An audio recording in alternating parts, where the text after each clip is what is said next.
Tes, tes, tes, cek sound. Oke, teman-teman, balik lagi di channel saya.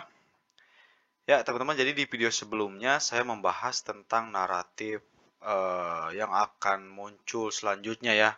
Dan saya juga membahas bagaimana kelanjutan naratif AI. Jadi berbicara soal naratif, teman-teman selalu ada tempat biasanya teman-teman untuk naratif AI dan meme token. Nah, kali ini saya akan bahas meme token ya. Nah, ini di sini ada salah satunya ada Wave, ada Doge ya. Jadi meme token itu meme tadinya meme untuk lucu-lucuan. Tapi gainsnya biasa jauh lebih tinggi biasanya. Nah, ini nih Fartcoin itu memes ya. Jadi dibanding altcoin yang mempunyai fundamental atau utilitas, kadang meme coin ini naik lebih tinggi, teman-teman. Padahal niatnya tadi hanya untuk lucu-lucuan. Kalau misalkan kita lihat aja di market cap yang kecil, nah lihat ini meme coin itu biasanya gede-gede teman-teman gainsnya. Oke, jadi kita akan bahas nah ini ya gede-gede gitu ya. Intinya meme token itu kalau misalkan sedang hype memang naiknya gila-gilaan. Nah itu juga ada beberapa faktor lah yang membuatnya bisa naik besar. Salah satunya adalah ada di market kapitalisasi atau market cap lah ya.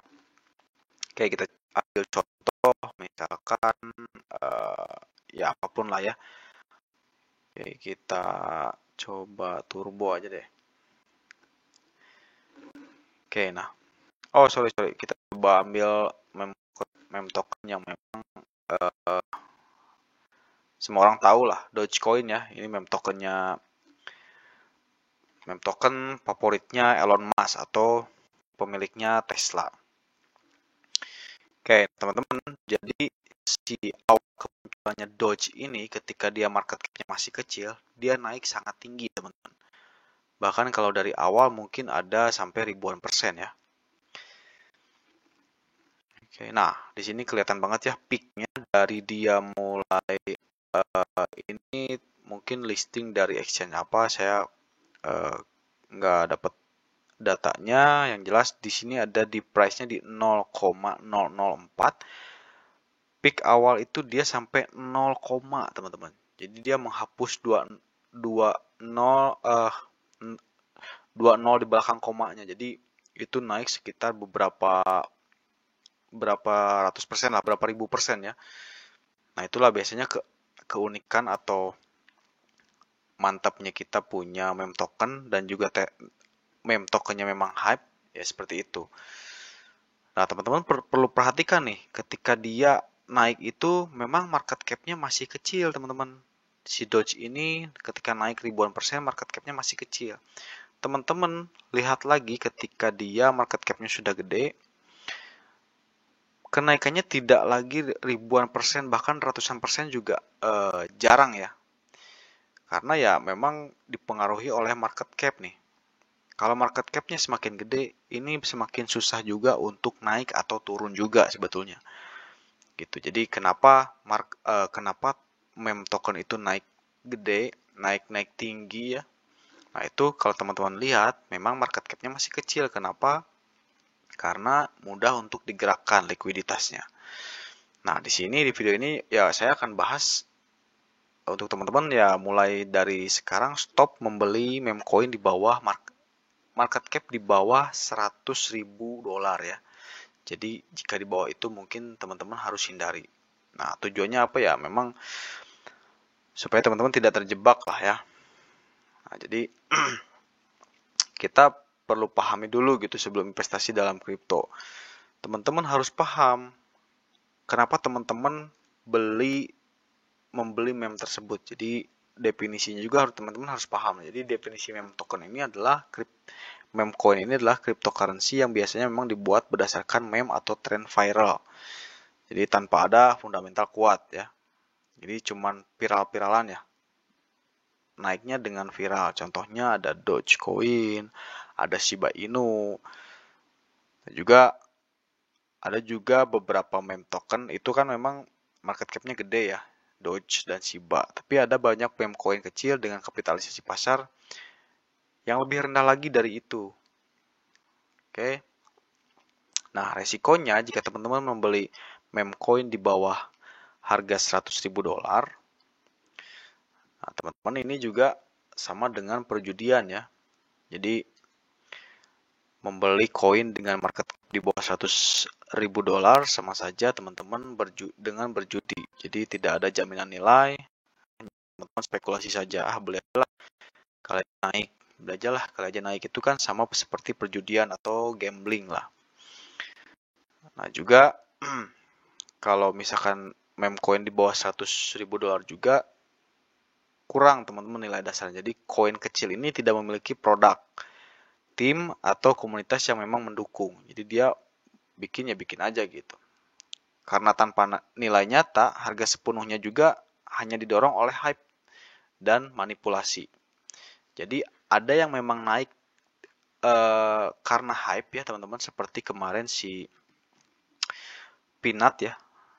Si Peanut. Nah, ini Peanut naik karena hype, karena dia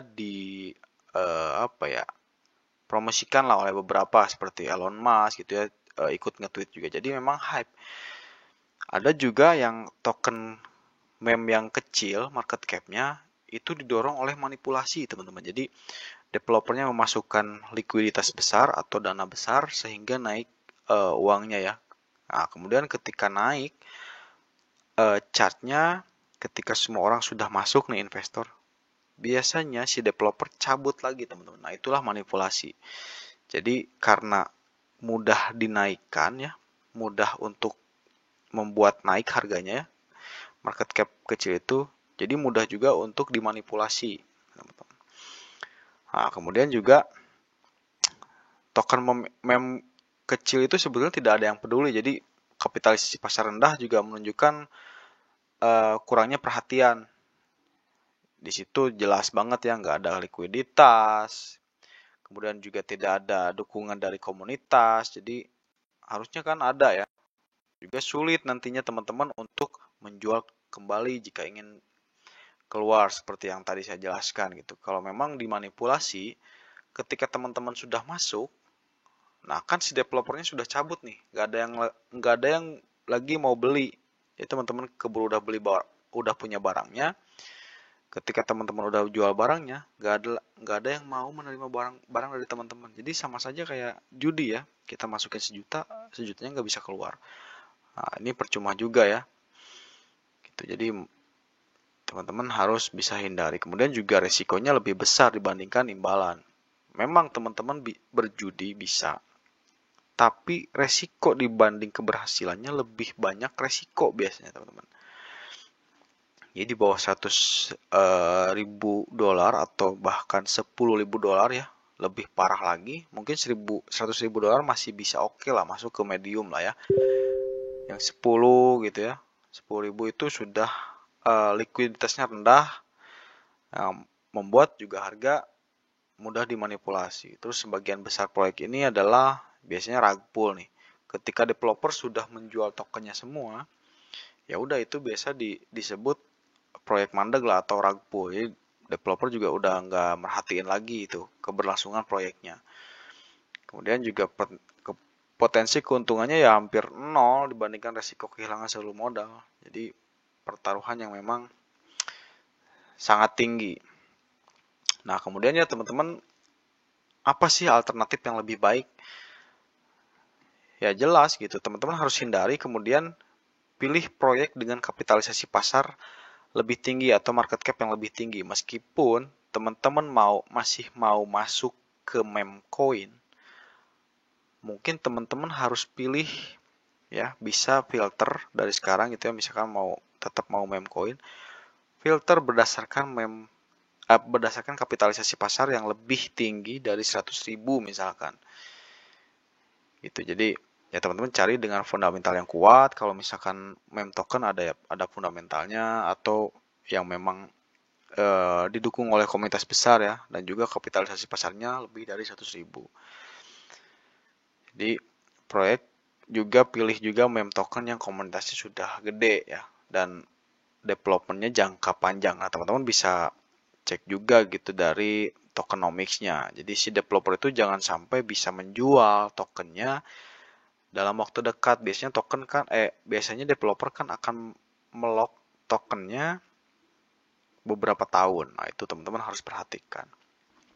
Nah, untuk teman-teman yang memang suka berjudi atau gambling, ya meskipun teman-teman niatnya bergambling, teman-teman harus ikuti tren, ya, harus tetap ikuti tren. Jadi beli proyek yang sedang memang naik atau hype atau sedang memiliki momentum tinggi. Misalkan ya entah itu Shiba Inu, mungkin misalkan ada tweet dari si Elon tentang Shiba Inu. Nah, itu kan ada momentum sebetulnya. Nah, teman-teman mungkin bisa berjudi di situnya saja. Nah, atau naikkan tren hingga mencapai kapitalisasi yang lebih tinggi ya. Itu teman-teman. Jadi ya kesimpulannya sih sebetulnya kalau bisa jangan beli meme token di bawah 100.000 dolar market cap-nya.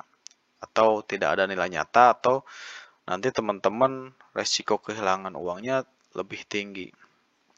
Nah, teman-teman juga kalau bisa fokus pada token yang sudah mendapatkan perhatian besar.